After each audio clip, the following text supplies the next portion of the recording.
Спонсор программы – торговая марка «Шербет». Истинный вкус Востока.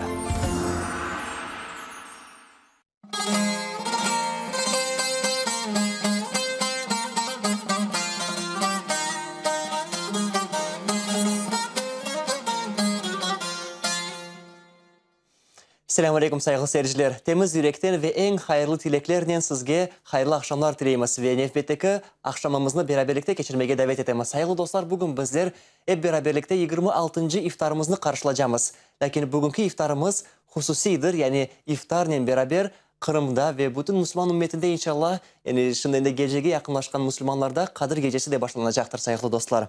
Ve bildiğiniz gibi bugün iftar vakti saat 21'ni 28 dakika geçkende girecek ve bu vakitten başlap fecr, yani sabah namazının vaktine kadar bizler inşallah mübarek gecede bulunacağımız Ramazan ayının 27. gecesi ve büyük ihtimalle aynı bu gece Kadir Gecesi olmak mümkündür. Ve Peygamber Efendimiz, sevimli Peygamber Efendimiz Muhammed Aleyhisselam'dan gelgen haberge göre İşte bu gecede sevapını Allah'tan almağa umut edip, Kadir Gecesini ibadetle canlı şekilde geçirgen mümin kişinin geçmiş bütün günahları affu edilecektir. Ve gerçekten de bu gecenin diğer kıymetleri de var. Bu hafta bugün sohbetleşeceğiz ve bugün bizim yüreklerimiz ve gözlerimiz kefeyle bağlı olacak. O yerde bizim çekim takımımız çalışmakta. Ve geliniz şimdi bir kereden o yerde bulunan bizim muhbirimiz ve can kardeşimiz Zemine Yusuf'a söz vereyik. Selamun Aleyküm Zemine, işte kefede bulunasınız, neler var neler yok o yerde, neler olacak aslında, bu daha meraklı bizler için. А когда интервью? В самом конце или? Алейкум селям, Ибраим, алейкум селям. Sevgen haberine Türkiye olarak Kefe şehrine getirildi. Ve aslında Avrupa'da ilk hedefini aynı Kefe şehrinde açıldı. Yani bugün biz Kefe'deyiz dostlar. Kefe şehri miladiden evvel 6. asırda peyda oldu ve bunda Osmanlı İmparatorluğu'nun büyük limanı yerleşkenidir.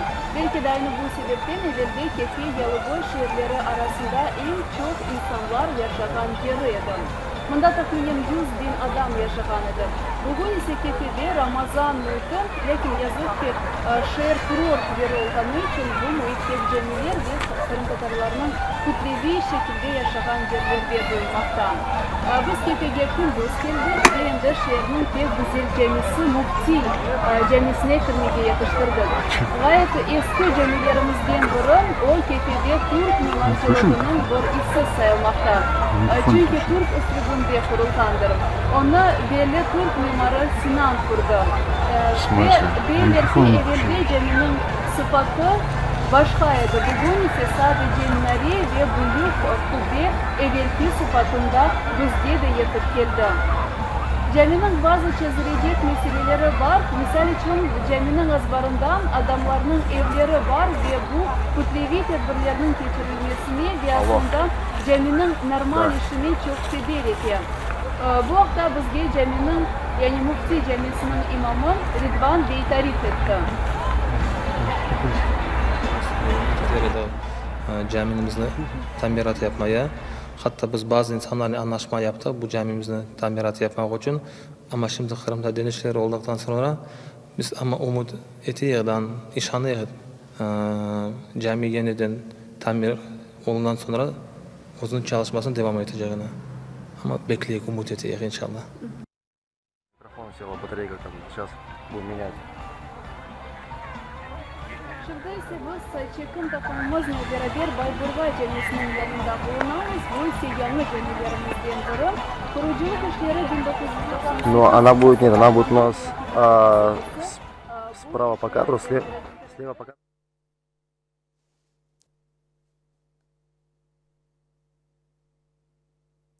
Evet sevgili dostlar, gördüğünüz gibi bu yerde bazı teknik problemalarımız var. Mikrofon birazcık zayıfça çalışır, lakin bizler yine de bu Kefe Camisi'ne yol alacağımız ve bildiğimiz gibi o yerde bugünkü akşam için mahsus program hazırlanıldı ve şimdiki vakitte devam etti. Camide cemaat toplaştı. Evvel haber edildiği gibi 200'e yakın insan bekleniliydi ve bütün akşam devamında da bu resim devam edecek. Birkaç dakikadan sonra bizler yine de Kefe'deki bu Bayburga Camisi'ne kayıtacağımız, bu Mufti Camii'de geldi. Kefe'nin kirişinde bulunan camide bulunacağımız ve o yerdeki vaazını da hep beraberlikte dinleyebileceğimiz sayılı dostlar. ve ümit etemiz ki sizlerden de bu acayip akşam için sofralarınızı donatadırsınız. Bizim soframızda daima olğan gibi şerbet tatlılıkları bulunan, yani lezzetli rahat lokumlar ve Türk baklavaları her bir iftarını hep bizge yaraştırmakta ve bugünkü akşamda da vardır bizim masamızda. Sayılı dostlar, işte birkaç dakikadan sonra bizler Kenya'da kefege yol alacağımız. Bu Kadir gecesinde Kur'an-ı Kerim'e daha çokça dikkat ayırmak gerektirmiz. Ve mutlaka bu yayınımızda da bizler ayet incileri rubrikamızını takdim etmek gerekmiz. Ve bugün bizler için Ridvan hocamız 26. cüzde nasıl ayet sayılağını geliniz ondan şimdi bileyik.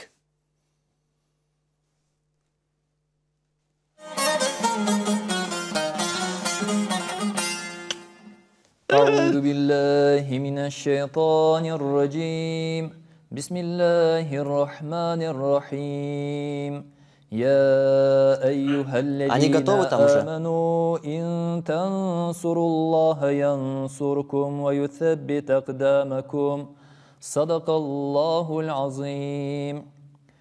Esselamu Aleyküm ve Rahmetullahi ve Berekatuhu. Saygılı hürmetli seyircilerim. Bugün biz 26. cüzge ulaştık. Okuduğum ayet-i kerime Muhammed suresinin 7. ayetidir. Allahu Teala okuduğum bu ayet-i kerimede bizlerge böyle buyuralar. Ya eyyühellezine amenu, ey iman etken kimseler, ey Allah'a işangan kimseler, ey Allah'a inangan kimseler. İn tensurullah yansurkum, eğer siz Allah'a yardım etseniz, Allah da sizge yardım eder. Ve yuthebbit akdamakum, ve ayaklarınızı da güçlendirir. Allahu Teala bu ayet-i kerimede bizlerge birkaç hususa dikkat etmemizni tavsiye eder. Birincisi, ey iman etken kimseler deyip, iman etken kimselerin dikkatini çekmektedir. Eğer adam gerçekten Allahu Teala'ya iman etken olsa, kelgen belalarının ya da yaxşı şeylerden mutlaka Allahu Teala'dan olduğunu anlaması gerek. İkincisi, eğer o belalara karşı Allahu Teala'nın bir yardımını bekliyor olsa, ne yapması gerek? Allahu Teala'nın dinine yardımcı olması gerek ki Allahu Teala da o vakit yardım eder. Onun için biz çok vakit Allahu Teala'dan hep bir şeyler beklerimiz, Allahu Teala'dan hep bir şeyler isterimiz. Ama Allahu Teala'ya karşı bir şeyler yapıp yapmadığımızı hiçbir vakit sorgulamayık. Ve tek de yüreğimiz temiz olsun diye düşünerek ama Allahu Teala'ya karşı bir ibadet etmeyerek. Ama Allahu Teala bizlerge bu işin doğru olmadığını, Allahu Teala'nın yardımını bekleyen kimselerinin Allahu Teala'nın dinine yardımcı olmasını bizlerge tavsiye etmektedir. Yani Allahu Teala'nın dinine yardım etmek ne demektir? Allahu Teala'nın dinine yardım etmek, Allahu Teala'nın dininin yaşanmasını sağlamaktır. Allahu Teala'nın dininin öğrenilmesini ve yayılmasını sağlamaktır. Allahu Teala'nın dinine yardım etmek, Kur'an-ı Kerim'in canlanmasına, Kur'an-ı Kerim'in adamın hayatında bir rehber olmasını sağlamaktır. Eğer biz bir Müslüman olup bu dinini ayakta durmasını sağlar isek, bu dinge yardımcı olsak, Allahu Teala da bizlerge mutlaka her işimizde kolumuzni tutar, bizlerge yardımcı olur ve ayaklarımızı da kavileştirir ve hiçbir vakit ayağımız bir bela musibet ya da başka bir şekilde vakit taymaz ve düşmez. Allahu Teala ayaklarımızı güçlendirsin, dinini hakkıyla yaşamağa ve öğrenmeye bizlerge nasip eylesin ve küfürden, isyandan, şirkten ve her türlü başka fenalıktan bizlerini korçalasın. Evet sayılı dostlar, böyle bir mübarek gecede bulunar ekenimiz mutlaka Allah'a böyle dualarını yalvarmak gerekmiz. Yani Allah'tan yardım isteyimiz, bunu Allah'tan yalvaramız ve bundan da gayrı kendimiz Allah'ın dinine yardımcı olmamızını da Hak Teala'dan yalvarmak gerekmiz. Çünkü Allah bizge bu işte de yardımcı olsa inşallah gerçekten de dinimizge, ümmetimizge, milletimizge faydalı olacağımız ve elimizden bir fayda tiyer mutlaka inşallah. En esası istek olsun, niyet olsun ve Allah Teala bizni bu niyetke inşallah irgizer, yani yetiştirir sayılı dostlar. Ve gerçekten de bu mübarek gecede Kadir gecesi olganına umut edip de bu gibi niyetler alsak ve bütün geçmiş günahlarımız için tövbe etsek ve artık yarınki günden bekimde birazcık değişmelerge uğramaya tırışsak, bu işte de bizge Yüce Rabbimiz yardımcı olacaktır sayılı dostlar.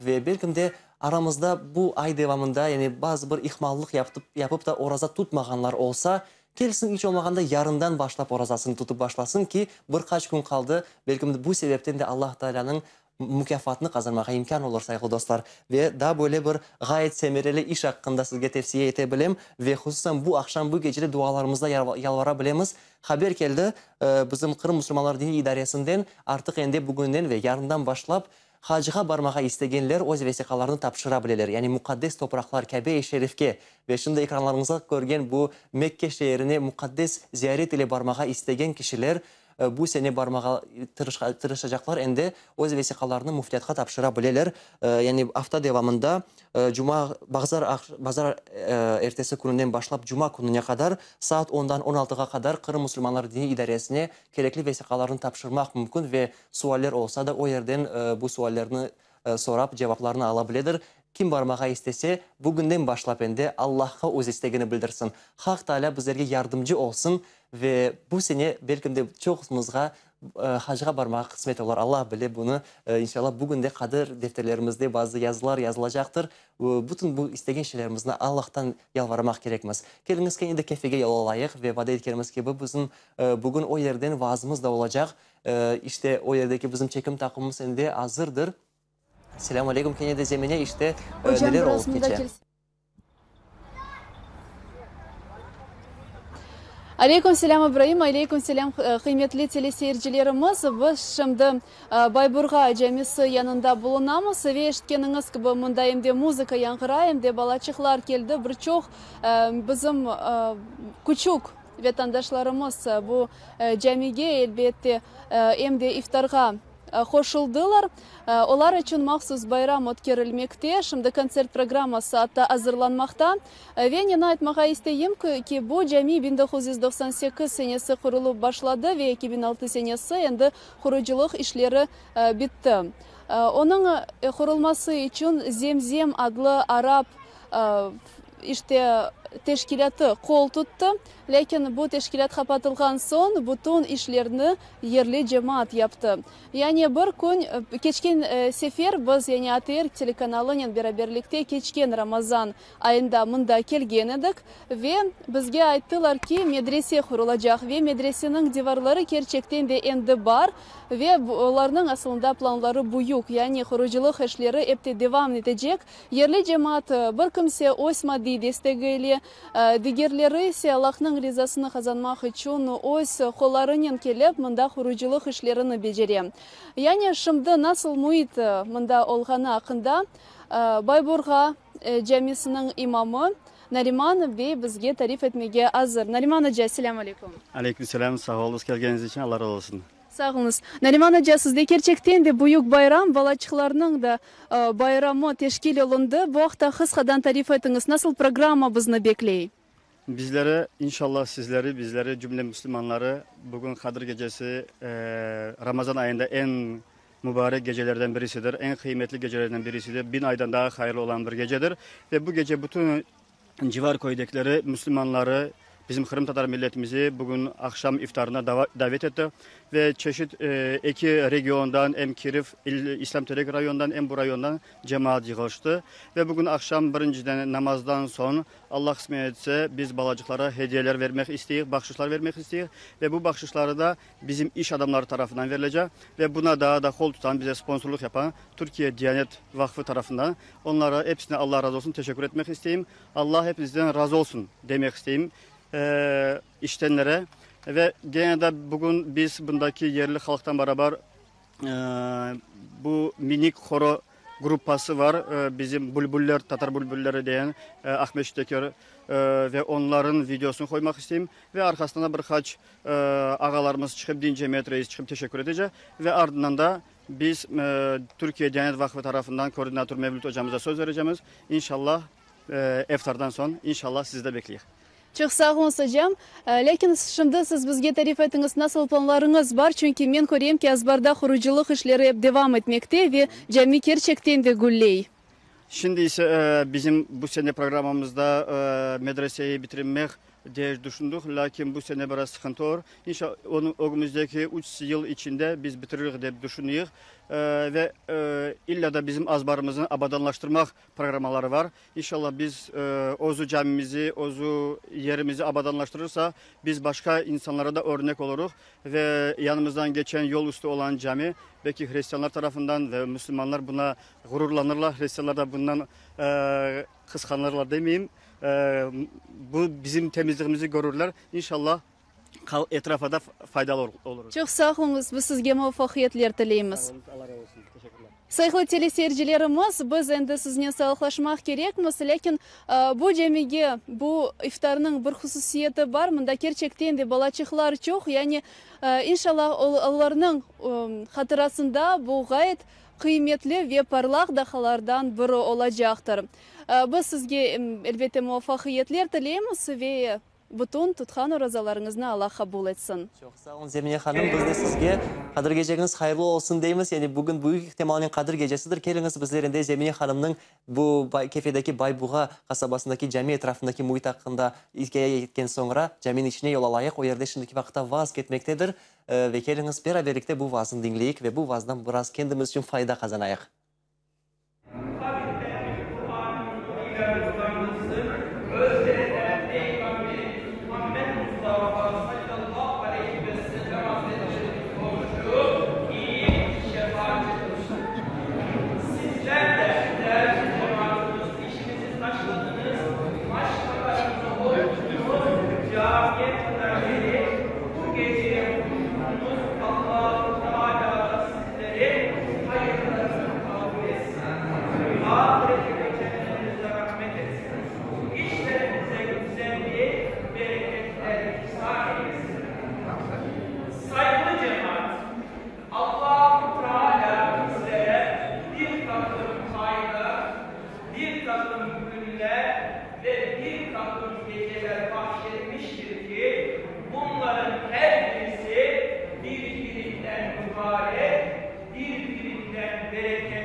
Devam edin.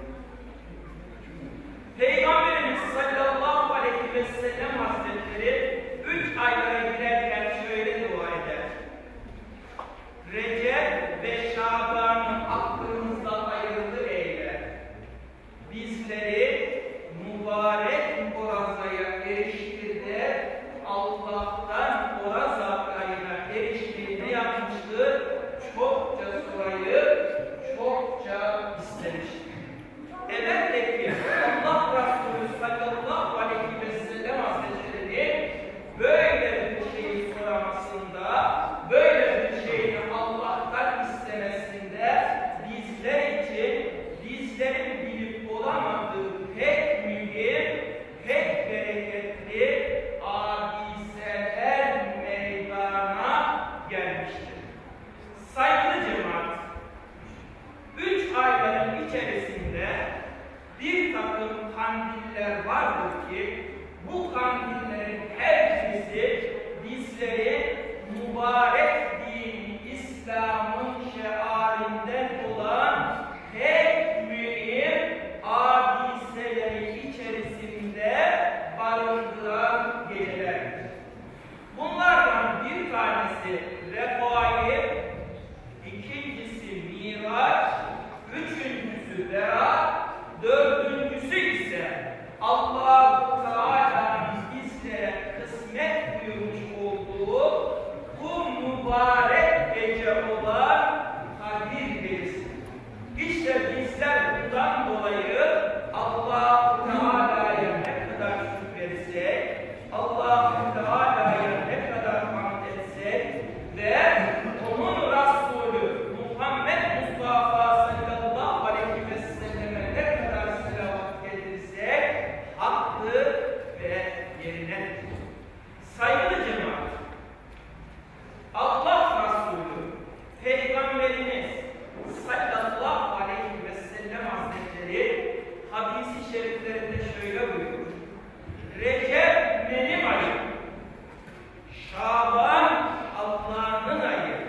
Peygamberimiz sallallahu aleyhi ve sellem Hazretleri şöyle buyurur. Ey ümmetim, mübarek bir ayın gölgesi üzerinize düştü. Bu ay pek bereketli ve pek mühim bir aydır. Ne için? Bu ayın içerisinde teravih var. Bu ayın içerisinde iftar vardır. Bu ayın içerisinde fıtır abdesti vardır.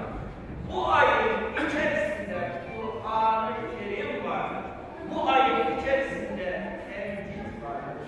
İşte saygılı cemaat, Allah Resulü bu ayın içerisinde bulunan iftar gecesini pek çok maklamış. Ve Orazalılara ağız açtırmayı ise pek ziyade maklamış. Cemaatin içerisinde bulunan fukara sahabi, ey Allah'ın Resulü, bizim insanlara iftar ettirebilecek gücümüz yoktu. Ya biz bu sevabını nasıl alacağımız diye soradığında Allah Resulü Peygamberimiz sallallahu aleyhi ve sellem Hazretleri şu cevabını verir. Bir hurma tanesi, bir yudum süt, bir yudum su ile de olsa bu sevabına erişmek mümkündür de ne yapmıştır? Her kimsenin Orazada ağız açtırabileceğini bizlere müjdelemiştir. Saygılı cemaat, saygılı cemaat, bu ayın içerisinde cereyan eden pek mühim bir hadise vardır ki o da şudur. Kur'an-ı Kerim'in bu ayın içerisinde elmesidir.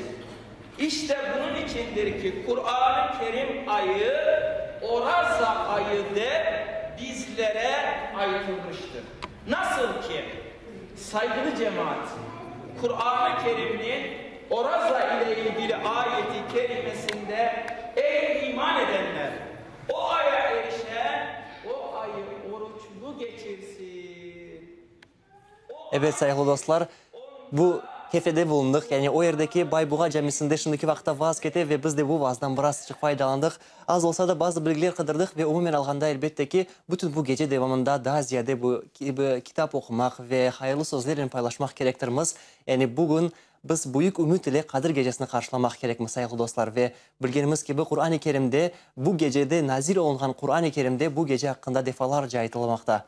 Ve mesela Kur'an-ı Kerim'deki Kadir Gecesi hakkında da hatırlayabiliriz elbette ki. Yani Kur'an-ı Kerim'in 97. suresini açsak Kadir Gecesi'ne rast gelirimiz. Bu da Kadir Gecesi hakkında buyurmaktadır. Kıskadan bu ayetlerini tezden size anlatayım. Hak Teala bu ayet-i şerifte buyurar ki biz onu yani Kur'an-ı Kerim'ini Kadir Gecesi'nde indirdik. Kadir Gecesi ne olganını sen bilesin mi? Yani kaydan bileceğim bu Kadir Gecesi ne olganını? İşte Allah buyurar ve bildiriyor. Kadir Gecesi ne eken? Kadir Gecesi 1000 aydan hayırlıdır. O gecede Rablerinin izniyle melekler ve ruh yani Cibrail aleyhisselam iş için ener yani bizim semamızga düşerler ve yeryüzünde dolaşırlar. Allah'ın emirlerini yerine getirirler. O gece selametlik doludur ta fecrinin doğumuna kadar yani işte akşam güneş batkanından sonra doğanına kadar sabah namazının vakti geldiğine kadar yani suhur vaktine kadar bizim böyle bir büyük imkanımız vardır. Bu gecesi daha çokça Allah'a dua edərək ve isteğimizni Hak Teala'dan dileyik. Yani bu gecemizni en azından yatsı namazını cemide kılmağa tırışayıq, erkek olsak. Teravih namazını cemaatle beraber kılayıq ve sabah namazına da cemige barmağa tırışayıq ki endi bu gecemiz canlanan olsun. Ve umumen alganda ailemizle de bu gibi zikir sözlerini, yaxşı şeylerini paylaşmağa tırışayıq ve bu geceni başka gecelerden ayırayıq. Yani bugün belki de Kadir Gecesidir ve 1000 aydan hayırlı olan bu gecede mutlaka bizler hayırlı işler yapmak gerektir sayılı dostlar. İşte endi iftar sofralarınızı donatarsınız ve işte daha 8 dakikamız kaldı, iftar vakti gelecektir. Bizim soframızda daim olğan gibi şerbet tatlılıkları var. Biz de o iftarımızın tatlı bir şeyini açmağa tırışacağımız. Sizge de aynısını tavsiye etemiz. Ve sayılı dostlar, işlerinde 9:28 dakika geçkende gün batkanıyla beraber bizim 26. iftarımız başlanacak ve 27. gecemiz de başına gelecektir. Ve bu gecenin keliniz beraberlikte hep hayırlı şeylerin canlandırmaya tırışayıq. Bu gecenin alakalı bizim sevgili Peygamberimiz Muhammed Aleyhisselatü Vesselam öz karısına, bizim Ayşe anamızga bir tavsiye bergen edi. Yani Ayşe anamız Peygamber Efendimizden sorağında, ya Resulullah, ben bu Kadir gecesini yakalasam, bu geceye rast gelse ne yapayım? Ve Peygamber Efendimiz dedi ki, Allah'a bu gibi duanin buyur. Dedi ki, Allahümme inneke afuv tuhibbul afu fa'fu anna de buyur dedi Peygamber Efendimiz. Yani şimdi size bu sözlerini göstereyim. Allahümme inneke afuv tuhibbul afu fa'fu anna. Bu sözlerin de manası böyledir. Allah'ım, sen çok afu eticisin. Afu etmeyi seversin. Öyle ise bizni de afu et. Gerçekten de Hak Teala'nın afu adlı var, gafur adları var, tevvab adları var. Yani Allah Teala afu eder, günahlarını bağışlar, tövbelerini kabul eder.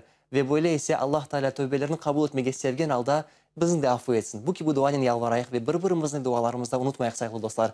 Yayınımızın yekune gelimiz gibi bu yayınımızın da bir kısa duanın yekuneyimiz. Lakin bugünkü duamız acayip olacaktır. Yani kısa olsa da pek mündereceli. Bir de İhlas suresinin bezetilgen olacaktır. Bizim Bakşıra'daki Fevzi kardeşimiz bugün bizler için kısa bir dua etti. Ve biz de bu duamızın, programımızın yekuneyimiz. Dileyimiz ki sizge bütün bu geceniz dualarla meşgul olsun. Hayırlı şeyler dileyik. Bütün ümmetimiz için dua edeyik. Bu hayatımız için ve kıyametteki vaziyetimiz için de Allah'tan yalvarayıq ve en güzelini birbirimizge isteyik sayılı dostlar. Sizden yarın yine bu stüdyoda görüşürüz. İnşallah yine 27. iftarımızın da beraberlikte geçirmeye umut etemiz sayılı dostlar. Sağlıkla kalınız. Selamun Aleyküm. Allahu Allah, Allahu Allah, Allahu Allah, Allahu Allah. Ya Rahman Rahim, Usalakat Allah Samet, Yem Yeyik, Yulik, Laku, Usimet Ahad. Baba, annem, hastalar mısın? Kıskanıyor, geçsiniyor. Vatan kolum olsun, vatan bizim olsun. Amin.